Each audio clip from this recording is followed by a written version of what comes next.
How do we access the place of potential? How do we access the place of potential? If hey is the source of sound, how do we access the place of potential? The way to access the place of potential is by not doing anything. And hey is very nafash. Hey is actually where you don't do anything. You can't do anything. Passive, yeah. Just stop. So we have the letter hey, and in the yud ke vav ke, there are two heys, right? There's the yud is the active masculine, and the vav is the active masculine, right? They're both active. The difference between the feminine letter and the masculine letter in the yud ke vav ke, right?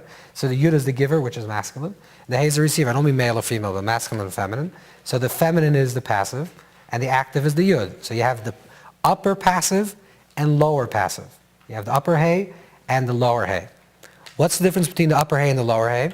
The lower hay, this is what the Zohar says, and we'll try to unpack this idea. The lower hay is connected with Shemitah, the 7th year.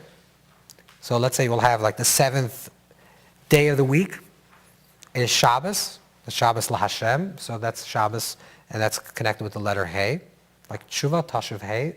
Then there's a higher level of hay, which is the hay of the upper hay. The upper hay is, one hay is Malchut, and one hay is Bina. So what does that translate in a very practical level? The lower level of hay is a passive non-doing. So for example, on Shabbos, I stop doing, or in Shemitah, I stop working the land. The higher hay is a passive non-worrying. Not only do I stop doing, but I stop worrying. And it's a mental process, right? Bina is a mental process. Malchus is an action process. So if I say Shemitah year is the resting of activity of Malchus, that means I'm resting from my activity. I usually plow the land. This year I'm not going to plow the land. The higher level of hay, which incidentally is the 50th gate, right? And that's why 49 times 49, 7 times 7, 49, then the 50th year is the Yovel year. The 50th year is the higher level of freedom, the higher level of non-activity, which incidentally there are 50 times, and the Torah mentions 50 times, according to the Zohar's reading, the Torah mentions 50 times Yetzias Mitzrayim. That you should remember the going out of Egypt, the Torah says it 50 times. Why? Because not only do we have to passively remember it, the non-doing of freedom on the lower level of Shemitah, but we have to actually activate also the higher level of the upper hay. Okay, so what is the lower hay is Malchut, which is activity. How do I do Malchut? I stop doing. The upper hay is a mental process. How do I stop my mental process, my mind? I stop worrying. And these are the two levels of hay. Okay, so what does it have to do with Pesach? What does it have to do with the story? So there's one other element, which is the sense of speech. So let's talk about this in 3 stages. The first thing is a sense of speech, that the month of Nisan is connected with the sense of speech. So if you look in the Torah, and you look through the narrative of the Exodus of Egypt, what's the great story? The great story of the narrative is that Ve'elu Shmois B'nei Yisrael Aboy Mitzrayim. These are the name of the people that entered into Egypt. And then it gives the name of the description of the name of the people, Reuven, Shimon, Levi, etc. And then something very interesting happens in the story. That from people that have names, these people become a nameless group. They don't have a name. What's the next story of the Torah? That there's a man of the house of Levi that takes a woman from the house of Levi and they have a child. Who's the man of the house of Levi? We know it's Amram. Who does he take? He takes Yocheved. Who do they have? They have Moshe. So why doesn't it say that Amram gets married to Yocheved and has Moshe? It says Ish Levi, Labas Levi, they have a child. And then and this child is a nameless child. Moshe Rabbeinu has no name. That it says that the place became full of light and good. So the Gemara says maybe his name is Tov or Tuvia. That's Moshe Rabbeinu's name. But the Torah doesn't say his name. And when it does mention a name, like Shifra and Pua, so right away the Gemara says, no, Shifra and Pua, it's not the real name.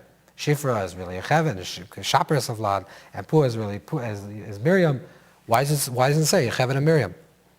So they're reduced to a people. They start off with a people with a name, and then they're reduced to shratzim, vayishratzu, vayarba, vayimalo. They become like creepy, crawly things, like roaches. You don't name roaches. Hey, there's John. He's running through the room. It's a roach. It's another 1,000. There's another 1,000,000 of those things. So what happens is they become vayishratzu. That's the entire description of how they multiply. It says they multiply like creepy, crawly things. They started with Reuven and Shimon. Each one has a name, an identity, and a quality, and then they become this ants.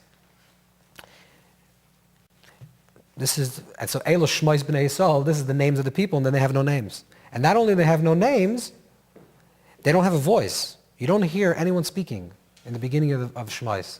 They're in exile. They're being enslaved, but no one complains. Imagine a group of Jews and no one's complaining.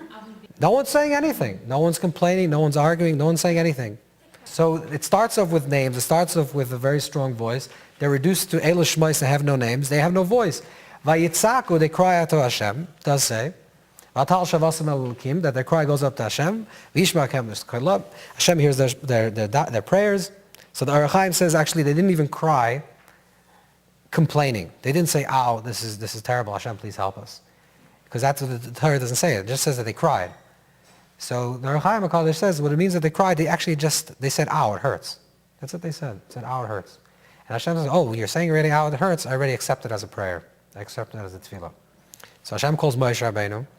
He says, "I want you to redeem the people." What does Moshe Rabbeinu say? "I can't speak." Well, how come no one's talking here? No one can speak. The crying is a pre-verbal state, right? First you cry and then you learn to speak. Moshe Rabbeinu is a klat peh, he can't speak. His aral sasayim, his lips are tied. He can't speak, right? Pare is called pare according to the Arizal because it's pera, it's bad voice, bad sound. No one can speak. And then finally, Moshe Rabbeinu starts bringing the Geula, the redemption to the people, and slowly these people gain a voice, and then they start complaining to Moshe Rabbeinu. Moshe Rabbeinu starts complaining, right? This is the beginning of Jewish history, and we still complain and complaining. And we get a voice, and Hashem says that we're going to go out of Mitzrayim. Why? Lamata Saper, so we're going to tell our story. So we go from a place that we have no voice, to a place that we have a voice, to a place that we become speakers, to a place that we can actually become storytellers. Right? And then we become Lamata Saper, we become great storytellers to our children. And what happens after storytellers? We become singers. We sing by the Kriyas Yam, so we become singers. These are people that had no voice beginning. Now they're becoming very creative with their voice. And the same thing also Moshe Rabbeinu. Moshe Rabbeinu starts as a klat peh, but according to a lot of sources, Moshe Rabbeinu is healed from that. Because you don't find that he's a klat peh any longer. Later on in the story in Egypt and in the Midbar, Moshe Rabbeinu apparently has a very good voice, and people are very responsive to his voice, and the people certainly have a big voice. So what is the hidden story of Mitzrayim and going out of Mitzrayim? The hidden story is that according to Kabbalah, according to Chassidus, the idea of Mitzrayim represents a meitzar, a constriction of speech, like the orif, which is the place of the neck, that the voice is not coming out properly. And the redemption, the Geula, represents the beginning, and the beginning of the Geula represents the redemption of speech. Simply this means that a person that's enslaved, let's say literally a physical person that's enslaved, have no voice. And the moment you start speaking about your freedom, that's when you start reaching some type of aspiration for freedom. But internally, this also works this way. The first ingredient that the Torah is telling us, if you want freedom, Mitzrayim is your own constriction. Mitzrayim is your own limitation. You want to get out of your own limitation? You're stuck. You're worshiping your own Ra God. You're worshiping your own predictability. You say that tomorrow's going to be just like yesterday. Yesterday was just like the day before. You're in a place of cause and effect, and you're stuck. The first thing you have to do is, first of all, say, not only understand it in the mind, but verbally declare this thing is no good. I don't like it anymore. This is not my reality. This is not normal for myself. That's the first step. Just same thing like what happened when you see some time. To verbally say this is not a good thing.